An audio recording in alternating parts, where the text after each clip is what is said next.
warahmatullahi wabarakatuh. A'udzubillahi minasyaitonirrajim. Bismillahirrahmanirrahim.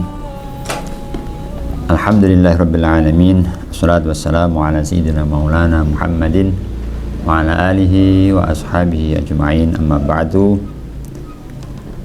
Ma'asyiral muslimin rahimakumullah, khususnya para pemirsa dan sahabat Mandawangi. Alhamdulillah di kesempatan ini kita bersua tentunya di dalam bulan menjelang bulan Dzulhijjah, di mana di dalamnya ada serangkaian ibadah yang suci yang mulia, yaitu ibadah haji bagi orang-orang muslim yang mampu, yang istita'ah, mampu baik di dalam perjalanan, bekal perjalanan maupun mampu dalam sisi kesehatan dan keamanan. Tentu pasca pandemi ini memberikan satu nuansa bahagia bagi kita bersama bahwa ibadah haji telah dibuka dengan kondisi yang normal, sehingga berbunga-bungalah hati para kaum muslimin yang sudah mendaftarkan diri dan mendapatkan porsi untuk berangkat haji. Walaupun di balik itu juga ada beberapa hal yang menjadi keprihatinan barangkali, karena nilai tukar atau biaya keberangkatan haji ini lebih mahal, sehingga sebagian saudara-saudara kita tidak mampu untuk melunasinya. Tetapi yakinlah bahwa hari ini tidak mampu bukan berarti tidak mampu selamanya. Allah akan berikan jalan yang terbaik bagi kita selama kita mau percaya kepada Allah bahwa pertolongan itu akan segera datang. A'udzubillahi minasyaitonirrajim. Bismillahirrahmanirrahim. Di dalam surat Al-Hajj ayat 27, Bismillahirrahmanirrahim. Wa'adzin fin nasi bil hajji ya'tuka rijalan aw ala dhamirin ya'tina min kulli fajjin amik. Ini memberikan satu motivasi kepada kita bahwa ketika seruan itu telah tiba bagi manusia untuk menunaikan ibadah haji, maka semangat itu akan muncul. Orang-orang yang tidak punya berkendaraan, mereka melakukan perjalanan panjang, perjalanan jauh. Mereka yang tidak mampu secara finansial mungkin hari ini menabung, nyelengi dengan berbagai cara, bisa dengan uang tunai, bisa dengan berupa pemeliharaan hewan, bisa dengan penyewaan sawah, dan berbagai macam usaha untuk mewujudkan impian yang siapapun orang mukmin akan menginginkannya dan memimpikannya, yaitu datang ke Baitullah. Maka ayat ini sungguhnya memberikan satu isyarat bagaimana seorang mukmin itu ketika diberikan seruan oleh Allah, apapun itu, apalagi yang namanya ibadah haji ini, tentu tidak satupun seorang mukmin yang memang benar-benar ingin rahmat Allah untuk tidak ingin berangkat ke sana. Saya kira tidak mungkin. Maka sekecil apapun perasaan kita di dalam hati kita termotivasi oleh ayat ini, maka tentu seorang muslim, entah mereka kaya atau miskin atau berkemampuan atau tidak, tentu memiliki niat atau keinginan untuk sampai ke Baitullah. Karena siapa orang yang datang ke sana kemudian pulang, maka seperti terlahir kembali dengan tanpa dosa. Berarti dia mengalami metamorfosis dalam hidupnya. Begitu sebelum berangkat berlimang dosa, begitu pulang suci dengan tanpa dosa. Maka sangat layak jika seorang mukmin benar-benar mendambakan, memimpikan bisa berangkat ke Baitullah. eh, dengan panjangnya masa tunggu atau panjangnya antrian di Indonesia ini, tentu ini sangat erat kaitannya dengan ayat yang saya sampaikan tadi, bahwa orang berangkat haji itu biasanya, dari cerita kawan-kawan, dari cerita bahkan diri saya sendiri juga, ada momen-momen yang sangat berat, momen-momen ketika ingin menabung saja untuk mengumpulkan uang sampai angka 1 juta itu perlu perjuangan, perlu waktu yang agak lumayan panjang. Belum lagi ketika sudah mencapai angka untuk pendaftaran porsi, itu kadang-kadang kurang uang 500, kurang uang dari 1.500.000 dan seterusnya. Itu terasa berat, seakan-akan tidak ada jalan keluar. Tapi alhamdulillah nyatanya semua pengalaman orang-orang yang pernah saya temui bisa selesai. Ditambah lagi ketika pelunasan haji nanti, ketika mau berangkat, rata-rata orang pasti mengalami problem di dalam kemampuan finansialnya. Ada yang ikut arisan dibawa kabur oleh bandarnya, ada yang tercuri uangnya, ada yang kecelakaan, ada yang tertipu, ada yang bangkrut, dan masih banyak cerita-cerita yang tentu menghiasi liku-liku perjalanan haji seseorang. Maka bagi siapapun yang belum melaksanakan ini, tentu ketidakmampuan finansial hari ini itu bukan berarti satu rintangan yang tidak memungkinkan Anda lewati.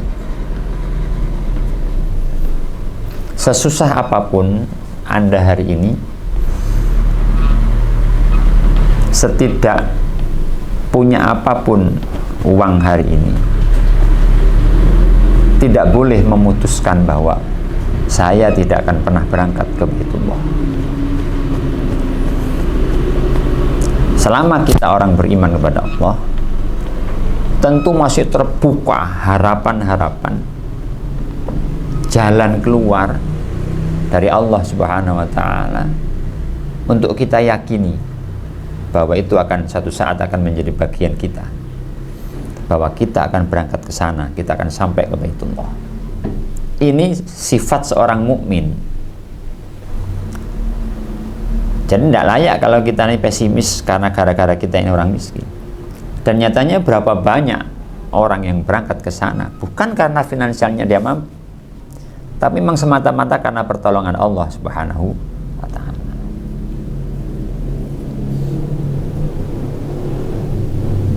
Pada tahun 2013 saya bersama KBIH Bustanul Makmur, waktu itu ada 90 orang terbagi dalam dua rombongan. Setelah sampai di sana, banyak cerita ternyata dari teman-teman.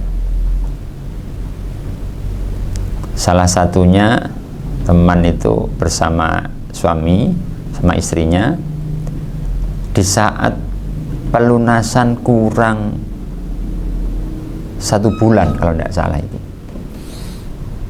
dia sudah tenang karena akan mendapat arisan. Arisan itu senilai 40 juta. Maka untuk pelunasan 2 orang ini sudah cukup, bahkan mungkin sisanya nanti untuk bekal di rumah dan perjalanan. Ternyata begitu kurang 20 hari pelunasan, entah apa yang terjadi, tiba-tiba koordinator arisan ini membawa kabur uang 40 juta.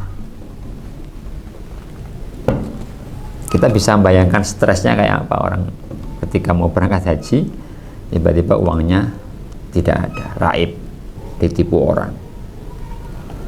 Di dalam perenungan dan keputusasaan, karena tidak mungkin lagi dalam waktu singkat harus mendapatkan uang sebanyak itu, belum lagi sudah tidak ada barang-barang yang bisa dijual belikan. Tiba-tiba saat kurang 3 atau 4 hari, namanya saya masih ingat namanya Pak Marsadi, orang mana itu, orang Bomo kalau nggak salah, namanya Pak Marsadi, seorang pedagang sayur di pasar. Tiba-tiba didatangi oleh kemenakannya yang memang dalam beberapa hari yang lalu sempat akan menjual mobilnya karena dia mau pergi ke luar negeri, sehingga di rumah tidak ada yang merawat mobil, hanya dijual, dia akan pergi.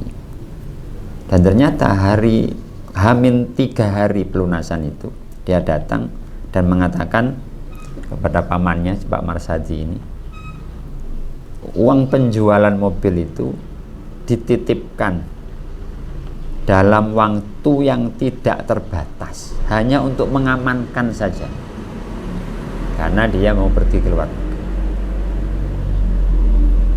Dan ini tentu menjadikan suatu kebahagiaan yang tidak terkira bagi beliau mendapatkan karunia uang, walaupun itu memang tidak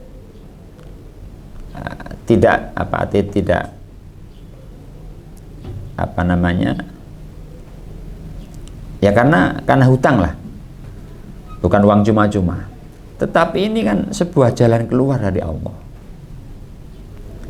jalan keluar dari Allah Subhanahu wa Ta'ala.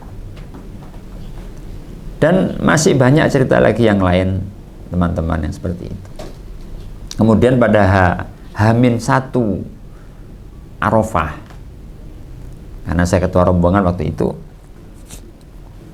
dititipin oleh beberapa jamaah uang-uang yang mungkin sempat mereka bawa di saku atau di kantongnya, karena untuk keamanan maka uangnya akan saya serahkan ke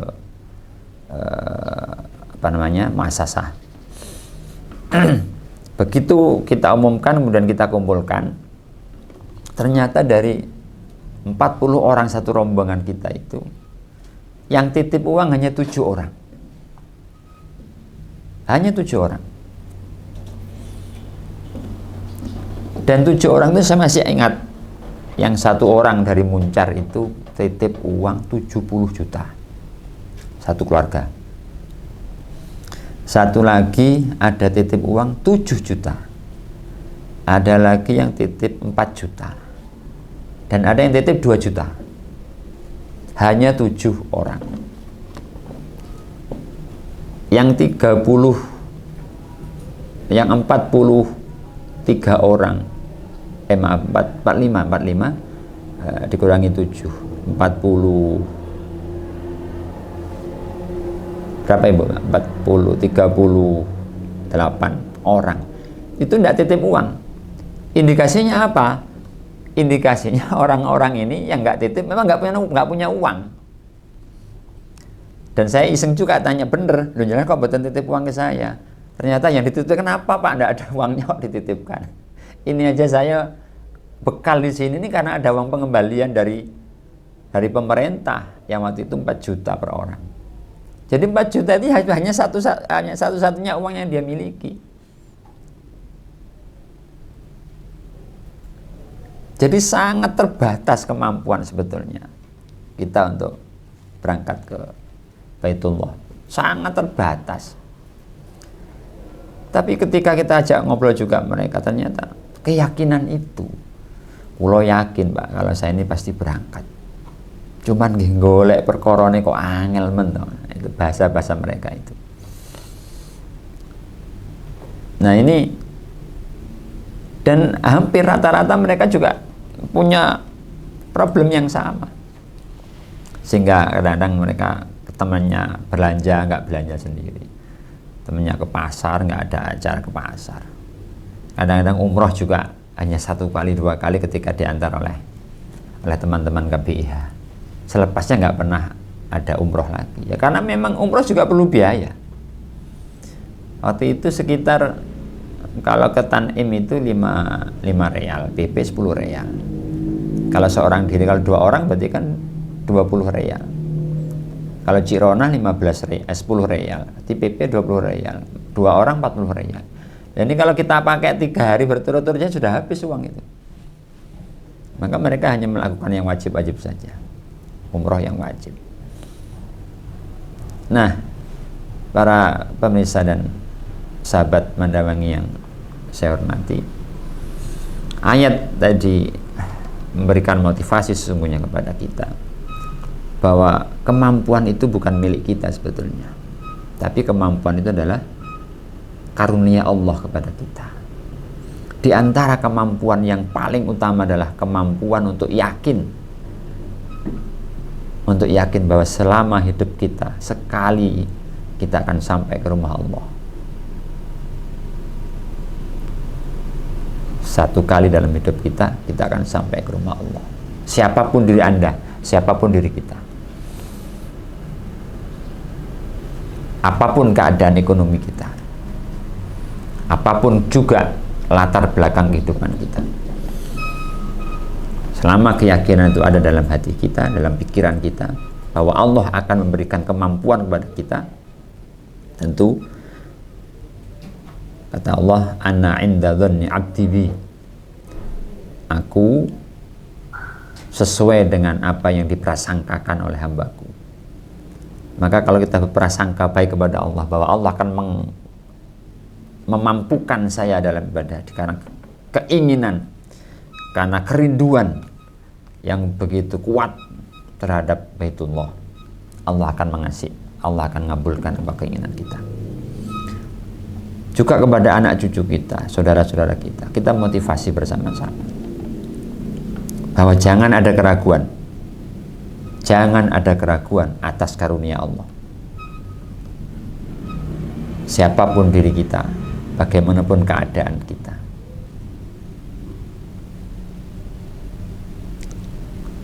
ya jelas, wa ala kulli dhamirin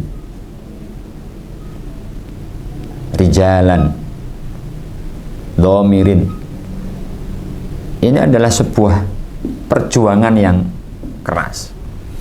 Kalau mungkin waktu itu Rasulullah SAW yang di masa perjalanan saat itu mungkin ya karena jarak tempuh, mereka tidak punya kendaraan, kemudian dari penjuru-penjuru Jazirah Arab datang dengan jalan kaki dan seterusnya. Ya kita yang jauh dari Arab Saudi tentu ya kita mungkin merangkak-rangkak untuk mendapatkan rezeki, untuk nabung, untuk nyelengi, kemudian terkumpul, kita tabungkan sedikit demi sedikit. Ini adalah merangkak. Kalau bahasa orang perjalanan tentu ini adalah jalan kaki, merangkak, perjuangan yang begitu keras dan tidak mudah memang.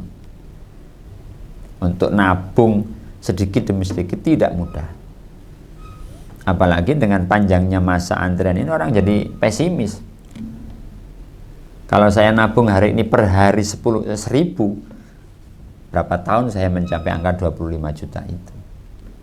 Tentu ini pikiran-pikiran orang yang pesimis. Tapi kalau kita yakin kepada Allah, ya sak nemen-nemennya, setidak-tidaknya andaikan bukan kita yang datang ke Baitullah, mungkin keturunan-keturunan kita yang datang kepada Allah Subhanahu wa taala. Dan kalau mereka melakukan ibadah di sana tentu ingat dengan orang tuanya. Kita akan diumrohkan. Itu bagian yang menyenangkan bagi kita. Maka sedini mungkin kita tanamkan keyakinan kepada Allah Subhanahu wa taala bahwa Allah akan memberikan kemampuan. Dengan cara apa? Memimpikan kita datang ke Baitullah, merindukan kita datang ke Baitullah, merindukan kita bersua dengan Rasulullah SAW, di rumah Rasulullah SAW, di masjid Rasulullah SAW. Alangkah kita senangnya, bahagianya ketika kita bertemu dengan kekasih-kekasih kita. Baitullah ada di sana, makam Rasulullah ada di sana, masjid Rasulullah ada di sana, tanah kelahiran Rasulullah ada di sana. Tentu kita sebagai orang Muslim yang cinta kepada Rasulullah SAW, siapa yang tidak rindu dengan Rasulullah SAW? Maka upaya kita untuk bisa berangkat naik haji adalah perwujudan dari rasa cinta kita, rindu kita untuk ketemu dengan Rasulullah SAW. Saya kira demikian para pemirsa dan sahabat Mandawangi, semoga bermanfaat, dan kurang dan lebihnya mohon maaf. Wallahul muwaffiq ila aqwamit thoriq wa na'fa minkum. Assalamualaikum warahmatullahi wabarakatuh.